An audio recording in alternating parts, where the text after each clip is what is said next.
Bismillahirrahmanirrahim. Assalamualaikum warahmatullahi wabarakatuh. Alhamdulillahirabbil alamin. Walladzi arsala rasulahu bil huda wa dinil haqq lidhirahu 'ala dini kulli. Wa kafa billahi syahida wa asyhadu an la ilaha illallah wahdahu la syarikalah wa asyhadu anna Muhammadan abduhu wa rasuluh. Allahumma shalli ala Muhammad wa ala alihi wa ashabihi wa man tabi'ahum bi ihsanin ila yaumiddin. Ya ayyuhalladzina amanu taqullaha haqqa tuqatih wa la tamutunna illa wa antum muslimun wa ba'du. Fa inna asdaqal hadisi kitabullah wa khairal hadyi hadi Muhammadin sallallahu alaihi wasallam. Syarrul umuri muhdatsatuha fa inna kulla muhdatsatin bid'ah wa kulla bid'atin dhalalah wa kulla dhalalatin finnar. Alhamdulillah, pertemuan kedua setelah hari raya taklim insyaallah bisa kita jalankan kembali. Sekilas rangkuman materi pokok yang tersampaikan kemarin tentang berangkat dari pembahasan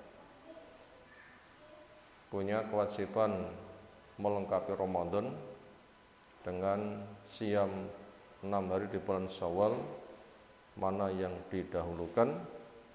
Kesimpulannya adalah mendahulukan yang wajib.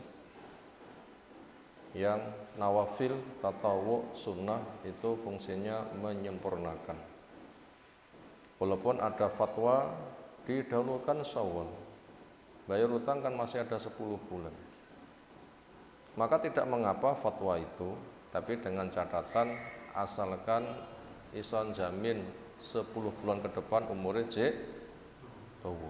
Nah enggak tahu gimana sing nanggung utang posane esuk sapa. Siam Syawal enggak dituntut, tapi hutang dituntut. Itu start pemberangkatan.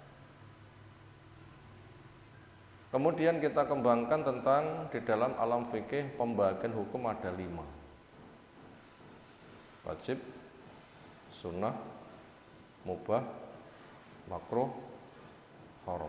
Wajib untuk dikerjakan. Sunnah untuk menyempurnakan sekaligus untuk mengawal. Nah, kurang disempurnakan. Bila sudah sempurna pengawal. Tamsilnya buku dipasang sampul. Awet anyar enggak? Sudah sempurna wapi, tapi nek disampuli luwe api. Pomo-pomo sampule tok jeroane sik tutup. Maka HP bagian depan dilapisi oleh amoh diklontok diganti anyar kaya wis anyar. Itu fungsi sunnah, makanya diperhatikan. Ojo sunnah. Jangan. Adapun mubah itu tanggung jawab penggunakannya untuk apa. Mubah untuk modal halal jadi halal, mubah untuk modal haram juga jadi haram. Makanya ngati-ngati kepada yang mubah. Yang ketiga makruh, ini mengantarkan kepada yang haram. Haram tujuannya untuk dijauhi. Kemudian berikutnya mubah, ada yang asli mubah, ada mubah karena toleransi. Apa contoh mubah asli mubah? Banyu, makanan, ya kan? Mubah karena toleransi apa contohnya? Pecandu homer untuk proses sembuh, maka rumah rehabilitasi masih menyediakan untuk apa? Ya memang kecanduan, kalau nggak disuguhi hancur, ya kan? Tapi itu dikurangi, lama-lama habis, bila sudah habis nggak masuk lagi. Kalau gitu hukum asal homer haram, bolehnya proses untuk selesai. Karena iman itu sehelai demi sehelai, kejelekan tambahnya juga per helai, kurangnya juga per helai, maka menurunkannya juga bertahap. Khamr untuk tahapan ini itu mubah yang ditoleransi, bukan mubah asli mubah. Demikian juga hukum musik dan nyanyi, apa hukum asal? Seruling setan, itu kata Abu Bakar. Dihardik, bolehnya itu kan semesta toleransi. Maka itu disilahkan kepada mereka yang sedang kecanduan saja, yang tidak kecanduan tidak usah. Andaikan toh itu juga iya, itu kan alamnya perempuan. Musamahah toleransinya itu berada di kalangan perempuan. Itu pun juga musik nyanyinya terbatas, pelakunya siapa? Juwairiyat, gadis cilik. Maknanya seperti itu. Belum ngerti namanya aurat. Maknanya seperti itu. Makanya kalau kita nggak punya kepentingan, jangan. Maka berkaitan masalah televisi, semisal roja itu nggak ada sama sekali. Kenapa? Nggak ada kepentingannya kan? Nggak ada kepentingannya. Nah itu siapa yang memutar itu? Mereka yang punya kepentingan saja. Semisal kita punya institusi kayak begini, kita punya kepentingan, pondoke kecanduan musik. Enak nggak kira-kira? Nggak ada kan? Ya nggak ada, yang nggak ada, kita nggak memanfaatkan toleransi. Itu untuk mengurangi yang kecanduan supaya meninggalkan total. Bolehnya itu untuk proses dari berat ke ringan untuk ditinggalkan total, bukan oh ini kan toleransi, bukan. Toleransi tinggi terus, wah ini jenenge ya malah memberikan pancingan yang semula tidak ada, hasrat ke sana, terbiasa akhirnya besar. Nah, begitu. Makanya andaikan yayasan kita itu televisi roja, ya kita nggak punya kesan apa, nada-nada itu, musik nyanyi nggak ada sama sekali. Untuk laporan, untuk kegiatan, untuk apa, masing-masing kita ketika nikah ya nggak usah. Kenapa? Kita bukan orang yang kecanduan dan bukan orang yang selama dan berada di dalam masa proses pengobatan. Karena itu memang hukum asalnya adalah musik itu tidak boleh, nyanyi itu tidak diperbolehkan. Maknanya seperti itu. Maka bebaskan semuanya. Termasuk nanti ketika punya hajatan pernikahan, apabila ada pengeras suara, apa fungsinya? Ya kayak inilah. Anak suara apa yang ngaji tok, orang ngaji menang. Lek wayah nikah di setelin murotal gimana?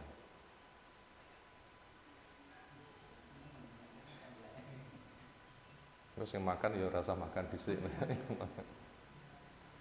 Sing laten-laten malah ndukun ngrungokne begitu. Bukan tempatnya untuk setel murotal. Enggak didengar. Biarlah untuk ibu-ibu yang sedang kecanduan untuk proses pengurangan kalangan mereka sajalah. Itu pun juga anak-anak kecil. Kayaknya kita nggak kecanduan kepada hal yang seperti itu. Itu rangkuman yang kemarin. Semoga ini menjadi prinsip kita semuanya. Bahasanya kita memiliki prinsip nggak ada kepentingan dengan musik dan nyanyi. Apabila ada itu mengurangi yang kecanduan supaya berhenti. Maka bila nggak ada ya jangan diadakan. Berikutnya kita masuk di halaman 35 dari kitab Kaifa Nurabbi Auladana wa ma huwa wajibul aba wal abna. Silsilah Taujihat yang ke-12 dari karya tulis Al-Imam Syekh Muhammad Ibn Jamil Zainu rahimahullahu ta'ala. Bagaimana kita didik anak-anak kita, apa yang jadi kewajiban orang tua, apa yang jadi kewajiban anak. Itu mendidik anak kita menjadi penegak sholat dan waspada dari meninggalkan sholat. Maka yang paling utama orang tuanya dulu, gurunya dulu, itu sebagai penegak, nanti anak-anak terbawa. Karena orang tua, guru itu bila ditamsilkan rangkaian gerbong kereta api, apa perannya? Loko, basa Jawane kasar enggak apa-apa, ndase sepur. Ya kan? Di mana letaknya? Depan. Depan. Nanti berangkat gerbongnya katut. Maka aja anaknya, ayo budal. Kini malah chattingan berangkat. Pas nggak kira-kira? Ya udah pas nih. Budal tuh siap, kok muridnya budal kabeh, gurune chattingan malah telat. Oh, gimana kali? Ndase nek sepuh, ndase sepur nek mburi. Waduh, ini teori ini soal pakai ndase sepur nek mburi. Gak normal kalau begitu. Kita pengen normal nggak kira-kira? Iya, kita pengen normal ya begitulah. Ndase sepur nek ngarep, bahasa kasar, logonya di depan. Makanya kita dulu yang diservis. Semoga anak kita katut.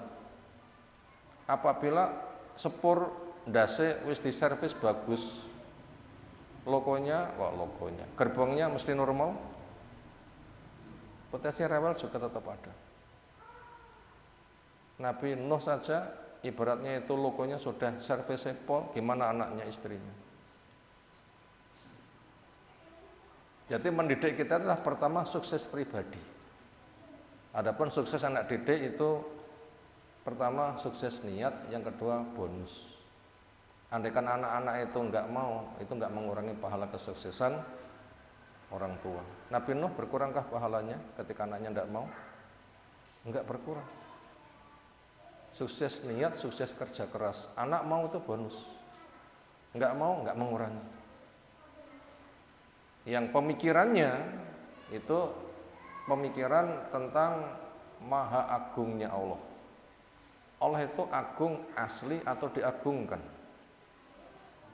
Asli. Sebelum ada apa-apa Allah itu sudah agung. Ketika ada mengagungkan enggak nambahi. Ketika kufur semua enggak ngurangi. Prinsip ini. Prinsip. Makanya pejuang jangan didelok anak buah, tapi kemilitannya si pejuang itu sendiri. Bila sudah niatnya benar, diawali ilmunya benar, kerjanya benar, orientasinya benar, niatannya benar, ya sudah. Itu mengambil pemikiran dari maha mulianya Allah. Allah itu mulia bukan karena diagungkan, karena sebelum diagungkan sudah mulia. Demikian juga tidak berkurang ketika dilecehkan. Makanya kita berusaha untuk ke sana. Dan itu merupakan kriteria sukses, ya ada di situ. Maka daripada itu hisab itu tidak massal. Hisab itu tidak massal. Gimana hisab itu? Sendiri-sendiri. Kulun ya'ti farda. Setiap diri nanti datang di depan Allah ijen-ijen. Tidak ada yang massal. Makanya surga nunut neraka katut. Waduh, ini istilah sopo. Siapa pencetusnya? Lah kowe teorine bis gak apa-apa. Penumpangnya melek po turu padha sing penting sopire melek juk-juk teko nggen. Gitu kan nek bis ya. Kenapa? Saya pernah numpak bis kok keras, subuh-subuh, adem, lagek digugah teko Surabaya kono. Loh, kok gelismen ya? Kok gelismen. Itu jenenge istilah filsafate surga nunut neraka katut. Katut bis melek turu padha wae. Tapi kalau hisab enggak bisa. Hisab enggak bisa karena kulun ya'ti farda. Masing-masing datang dewi-dewi. Di balik itu juga ada motivasi yang lain, man batta api amaluh lam yusri bihi nasabuh. Siapa sing lambat amalnya, nasabnya enggak bisa mempercepat. Walaupun wong tuane apike cap opo, cape super apik gitu, cap apa super apik? Cap gajah apa cap opo? Itu enggak akan mempengaruhi anak. Kenapa? Itu akan dihisab sendiri. Makanya ilmu harus benar dulu, manhaj harus pasti dulu, paham wajib. Setelah itu hidayah, taufik, ada rasa tertarik. Gampang nggak? Muncul rasa tertarik. Iso masang? Nyoh tak pasang. Iso? Rasa tertarik. Tidak bisa. Itu kolbun, itu Allah yang membolak-balikkan. Pemberiannya lewat proses. Lewat proses, nanti Allah yang menetapkan. Makanya Allah yang membuat tahbib dan tazyin. Habbaba ilahimul iman wa zayyanau. Siapa pelakunya? Habbaba, zayyana, siapa fa'ilnya? Huwa, siapa? Kembali huwa itu Allah yang menghiaskan indah, yang membuat cinta, yang memasukkan rasa itu Allah. Termasuk wong tua tresno yang anak bisa ngedum podo. Gak iso. Guru ngedum tresno pada muridnya iso podo? Gak iso. Contohnya kuwi bener-bener murid engko suami istri sing double-double orang enak ngono tak kayak contoh kuwi. Allah yang memberikan itu. Kita berusaha, syariat yang telah ditetapkan. Maka itu ada rasa tertarik itu minta. Bila sudah nanti niat, bismillah kerja keras. Ketika niat, tinggikan niatmu. Bimbingan Islam ketika menata niat setinggi mungkin atau yang terperinci. Di dalam Islam membimbing niat setinggi mungkin atau niat yang terperinci. Di dalam bimbingan Islam menata niat menggapai cita-cita setinggi mungkin atau yang diperinci. Setinggi mungkin dengan lafaz yang simpel. Karena sifat Islam, pesan Nabi SAW, utitu bijawami'il kalim, saya diberi himpunan kalimat, ringkas tapi menyeluruh. Makanya ada anak yang doa akhirnya konangan Pak ahli ilmu. Apa doa anak? Ya Allah, saya minta kepadamu istana putih yang ada di samping surga kelak bila saya memasukinya. Bikin istana putih berapa duitnya? 350 miliar sudah apik belum? Wah, kena 1 miliar ora ndek dhuwit, pone 1 miliar mikir lemah sakro regane 4 juta, 10 euro piye duwite ya ndak tak mikir 1 miliar. Sekarang katanya ada yang duwe rumah itu 350 miliar, mungkin iso lebih. Wis sampai belum? Nah, sementara istana surga bahan bakunya emas perak. Terus ngono ki regane piro? Jerone kena disawang kon jaba, jabane kena disawang kok jero. Enggak usah khawatir diintip wong. Hebat kan? Tapi itu kecil. Makanya orang tua memberikan pesan kepada anaknya, jangan israf di dalam doa. Karena israf itu tidak boleh, kebablasan. Pakai banyu kebablasan tidak boleh, makan israf juga enggak boleh. Wala tusrifu innallaha la yuhibbul musrifin. Termasuk doa apa? Israf di dalam doa mestinya global tapi diperinci. Rumasane diperinci luweh akeh padahal global itu malah luweh akeh.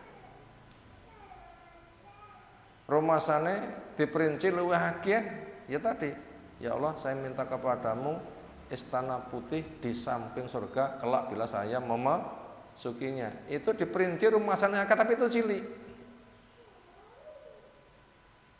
Sing simpel ning menyeluruh apa? Allahumma ini as'alukal jannata wa ma qarraba ilaiha min qaulin au amalin. Simpel tapi menyeluruh. Ya Allah saya minta kepadamu surga dan perkara yang mendekatkannya perbuatan maupun ucapan. Nek surga diperinci, kayaknya wong bisa memperinci.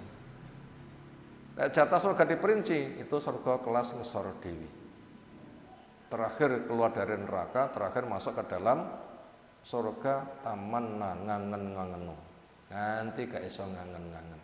Allah masih membantu. Ini. Oh iya.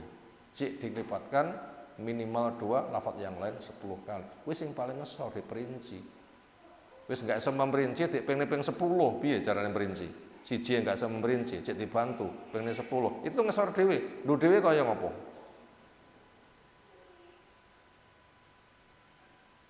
Itu ke sana. Makanya niat kita dipacu setinggi mungkin. Andai kan kita nanti kerja nggak setinggi itu, Allah kan gampang kan memberikannya. Kenapa? Akan dijadikan pewaris. Karena sukses itu bukan kenyataan, tapi sukses itu punya kunci. Sukses bukan kenyataan, tapi sukses punya kunci. Ini alam dunia. Itu alam dunia. Tapi alam akhirat sukses itu kenyataan. Kenapa? Dijadikan pewaris di wehne kabeh. Gitu kan? Tapi di dunia sukses itu bukan kenyataan, tapi siapa yang punya kunci? Apa tadi kuncinya? Ilmu. 2, manhajnya benar. 3, paham. 4, angel iki. Tertarik. Angel enggak? Angel enggak? Paling angel iki, enggak iso kita.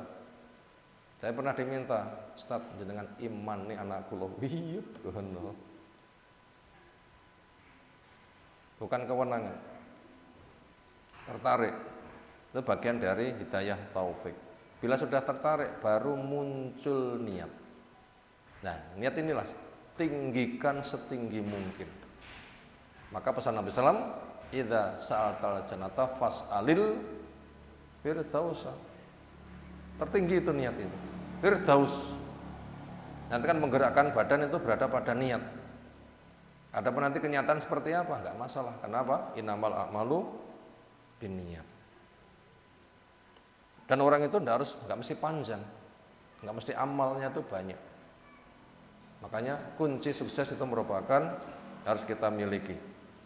Tinggikan niat, nanti bismillah realisasi kerjanya sesuai dengan kemampuan, nilainya dikembalikan kepada niat bukan realisasi. Tapi lek bahasanya realisasi niku majikan sing bayari buruwe. Kula pun niat kula budal sak langkah nggih ganjarane utuh. Mungkin karena majikane dicak wong udah semua atos kuwi.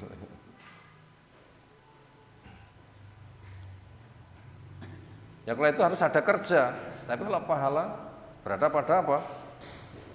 Niat. Hijrah 1 langkah mati, sudah muhajir sempurna. Faqad waqa'a ajruhu 'ala Allah, sudah dijamin pahalanya yang kamu niatkan oleh Allah dan itu tidak mengurangi. Ini penting, kunci sukses. Ini mendorong kita untuk bekerja keras. Termasuk masalah sholat, bagaimana kita mencita-citakan anak didik kita adalah sebagai penegak sholat yang khusyuk, yang tumakninah, yang berdasarkan keilmuan benar, kesunahannya, sehingga mereka nanti akan mendapatkan jaminan qad aflahal mu'minun alladzina hum fi sholatihim khasyi'un. Kita cita-citakan, kita niatkan anak didik kita semuanya mendapatkan kabar gembira qad aflahal mu'minun alladzina hum fi sholatihim khasyi'un, yang nanti untuk sehari-hari tentram jiwanya, berkendali perbuatan keji mungkarnya, di hari kiamat menjadi cahaya yang paling terang, akan menjadi orang yang dibanggakan di depan para malaikat. Dengan bagusnya sholat menjadi kunci hisab, bisa sujud di depan Allah ketika ada di mahsyar sehingga jadi orang yang selamat dan sebagainya. Itu niat kita ke sana. Dene-dene donge dulang jebule muridé enek sing blento. Gagalkah gurunya? Enggak. Sing penting engko ndase sepur teko stasiun, engko gerbonge sing muncul ya pikir-pikiran dhewe. Kon kondilan rasa ra gelem muncul ya tanggungan sendiri. Itu enggak mengurangi. Maka yang paling penting diri-diri kita. Jadi loko yang baik, guru yang baik, orang tua yang baik. Semoga Allah memudahkan langkah kita semuanya. Dalil-dalil yang dijadikan landasan yang ditulis oleh mu'alif rahimahullah ta'ala, pertama nukilan dari surah Al-Ma'arij yang ke-34-35. Diawali, innal insana khuliqa halu'a idza massahu syarru jazua wa idza massal khairu manu'a illal musallin alladzina hum fi salatihim. Oh, bukan itu. Kita baca yang dari sini. Walladzina, dan orang-orang yang hum mereka ala sholatim, di atas sholat mereka, yuhafidun, mereka menjaga. Di belakang daimun, tegak. Apa bedanya? Sholat menggunakan bahasa yang mukhafadhah dan yang daimah. Pengerjakannya ajak, fungsinya dijaga. Pengerjakannya ajak, fungsinya dijaga. Maka antara ajak dan penjagaan itu tidak bisa pisah. Bagaimana bisa menjaga kalau ajaknya saja belum? Maka diawali dengan yang ajak, lalu dijaga. Kenapa di depan itu penjagaan, ajaknya kok di belakang? Jawabnya, terjaga itu program tergede. Ajak itu kerja sejak dari awal dan dikerjakan sewaktu-waktu, sehingga cita-citanya nanti tercapai. Sekarang kita ambil contoh antara penyebutan global dan praktek real itu sering bertolak belakang, tapi tidak bertolak belakang. Contohnya, kulu wasrobu, makanlah minumlah. Dilihat dari teks itu, makan sama minum duluan mana? Duluan makan. Kenapa? Program. Tapi untuk prakteknya duluan mana? Minum. Mana dalilnya?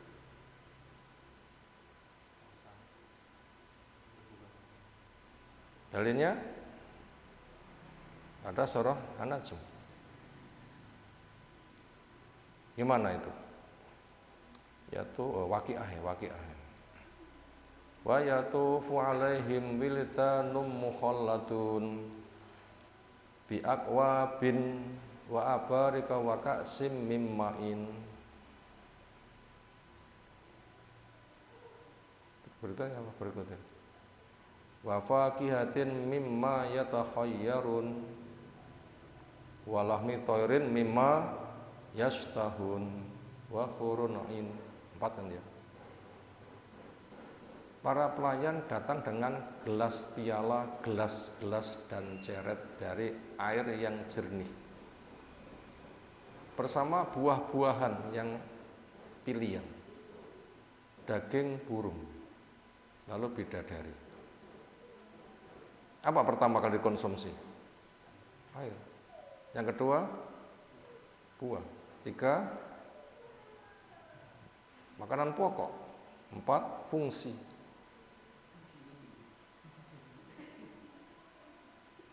Fungsi ngono wae. Kok nek sing poso muni bidadari kok. Jadi makan tujuannya, prakteknya minum dulu. Teori kesehatan mendukung yang ini. Apa? Minum dulu, itu bakteri di mulut akan masuk, diisi buah, berkembang biaknya bakteri, kan tenaga kerja kan yang mengolah. Lalu daging burungnya yang diolah. Hasilnya nanti untuk fungsi. Nah begitu. Hasilnya untuk fungsi. Anda percaya, rabuke dhisik, banyune keri. Sawah rabuen dhisik. Kayak ilen ono banyu. Sing cedhek ilen-ilen kene lek rapetek lemu. Sing konone lek lemu, berikutnya kono sing biasa. Nyapa sing deket di sini kok enggak lemu-lemu. Dapat aliran itu loh, nyapa.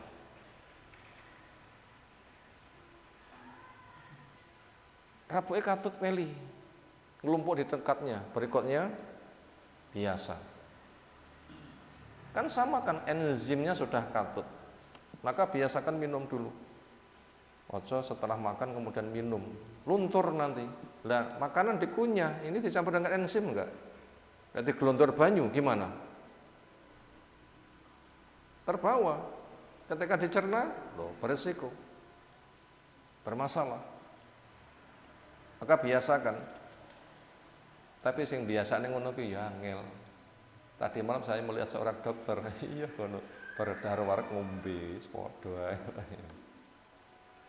Dokter loh ya. Ikut kajian saya itu dokter, siapa jenenge Mbuk. Kok ngono ya? Buat saya itu terbalik. Buat dalil terbalik. Jadi itu sholat, lafadznya yuhafidun, lafadznya daimun. Terjaga fungsinya berguna, prakteknya harus ajek. Ulaika mereka yang seperti itu fi jannatim mukramun, mereka berada di surga penuh dengan kemuliaan.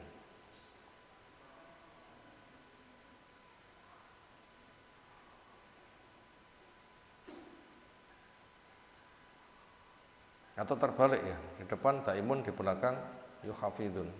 Enggak masalah. Karena untuk terjaga itu butuh ajeknya itu, pengerjakan ajek nanti akan terjaga. Dibalik gak jadi masalah, formulasi itu sama-sama dibolehkan semisal pemahaman apa makna Islam dan iman.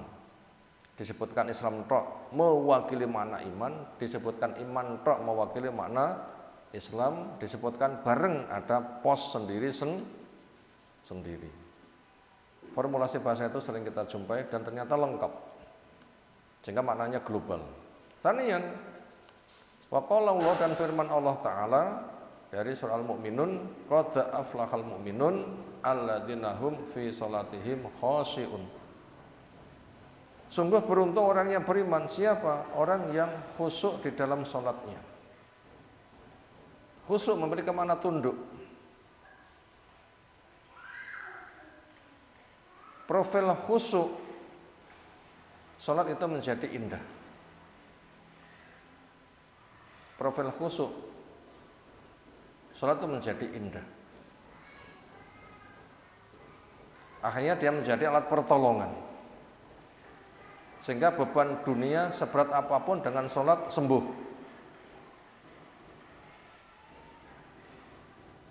Makanya Nabi SAW itu tidak terganggu oleh geringgengan walaupun sangat tekan selepas Fatihah yang dibaca Al-Baqarah, Ali Imran, An-Nisa.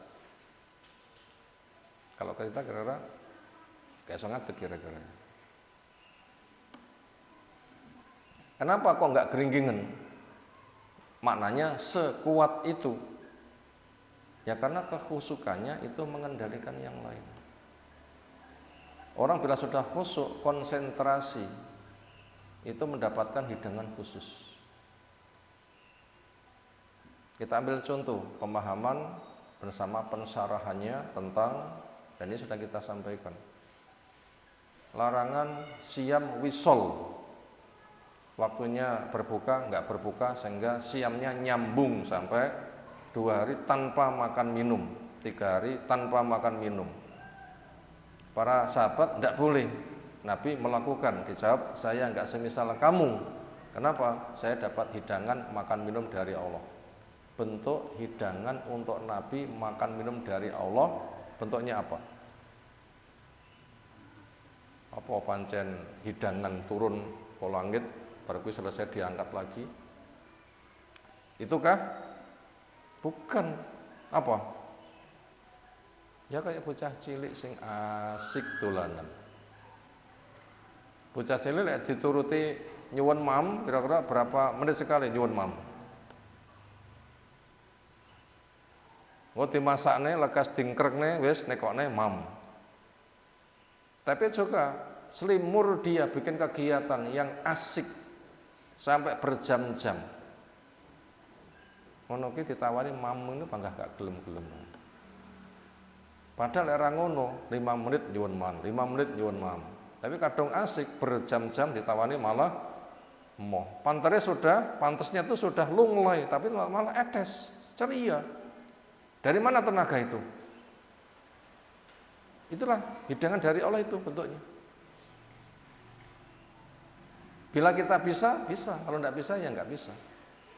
Semangat mau cokon berjus, wis untuk 5 jus kemangga. Tapi lera semangat. Untuk piro kemangga kok sih untuk 3 lembar. Padahal programku ki sakmene sih untuk 3 lembar suwi men. Yang berjus-jus letih kah? Oh, dicap dewe ora. Dari mana tenaganya? Itu hidangan dari Allah. Makanya malaikat itu full tasbih, tahmid, konsentrasi. Itu hikmah. Ternyata ada tenaga tanpa makan minum dan sebagainya. Ini yang wajib kita gali. Di situ kita lomba untuk memacu potensi. Sehingga nanti dengan khusyuk itu nanti akan menjadi puncak kenikmatan. Karena arif ini bisolat. Hiburlah saya dengan sholat. Kalau begitu, apa unsur yang dibutuhkan untuk dapat khusyuk? 1. Sadar wajibnya sholat. 2. Tertarik besarnya fungsi. Pertama, itu sadar dulu wajibnya sholat. Sadar wajibnya sholat. Kedua, besarnya fungsi. 2 kata ini kontras enggak?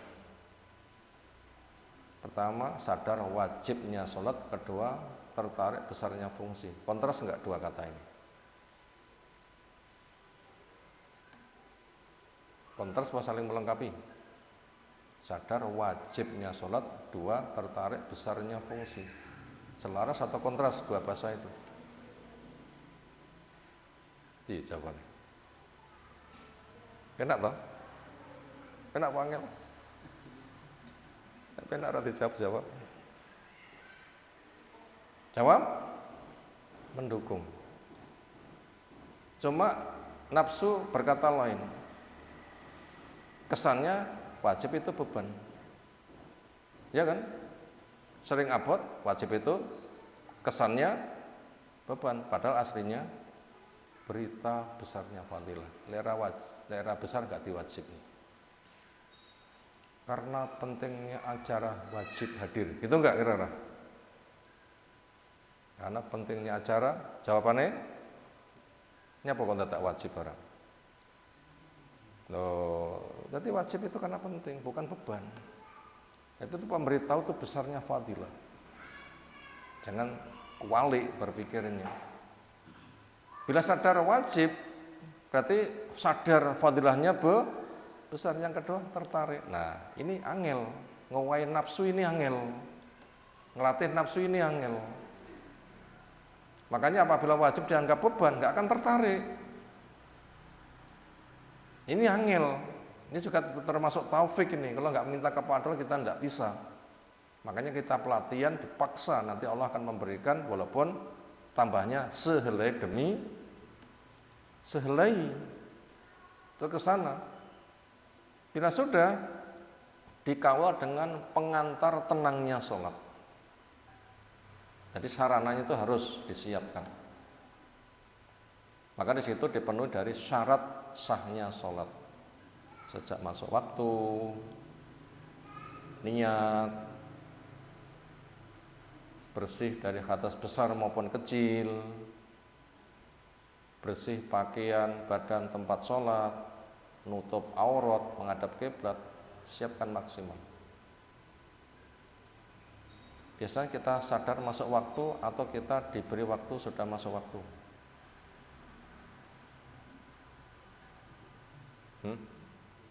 Biasanya sadar waktu atau kita diberitahu sudah masuk waktu.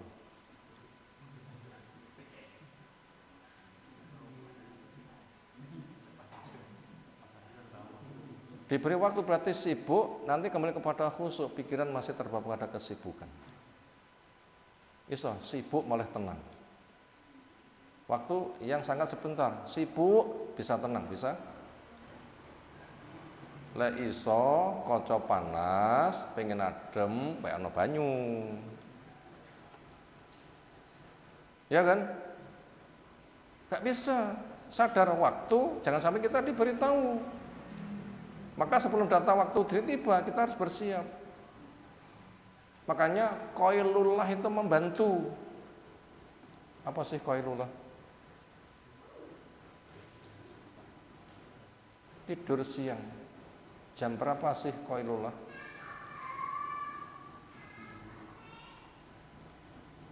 Duha akhir sebentar sebelum duhur. Duha akhir sebentar masuk duhur. Dikletakne sak ser rong ser. Gak kudu akeh tidur itu. Mutu. Orang di dalam medan perang itu ngadeg sampai ceblok pedang yang seger. Mutu kan? Bukan durasi. Qailullah itu adalah mutu, bukan durasi. Nek pancen kesel tenan, sak seran nanti dibangkitkan, seolah nanti seger. Ini penting. Makanya bila sholat kita itu dipanggil waktu, itu cek kesel, apalagi rotok telat cekat-cekat wangel kan khusuk. Cek panas masalahnya, pengen khusuk gerujuk kena banyu, kaca panas yang pecah. Angel. Apa pengen khusuk nggak disiapkan waktu, sholatnya dipanggil, ya sulit. Nah itu butuh ada qailullah. Angel nggak kira-kira? Iya, mengelola waktu ini. Mengelola waktu. Maka pendidikan itu juga bukan nggak tahu lah. Habisnya waktu, lek sekolah kita doa mesti pinter ya orang mesti. Praktek Nabi, sistem pendidikannya gimana? Lamanya duduk di bangku kuliah atau mutu pemahaman? Saya menyimpulkan kok mutu pemahaman, kalau saya menyimpulkan. Tidak salah dikritik lah. Kenapa? Saya diberi lafadz yang ringkas, utitu bijawamil kalim. Wong lek cerdas iso mengurai dhewe. Lek cerdas iso mengurai dhewe. Khutbah Nabi gimana sistemnya?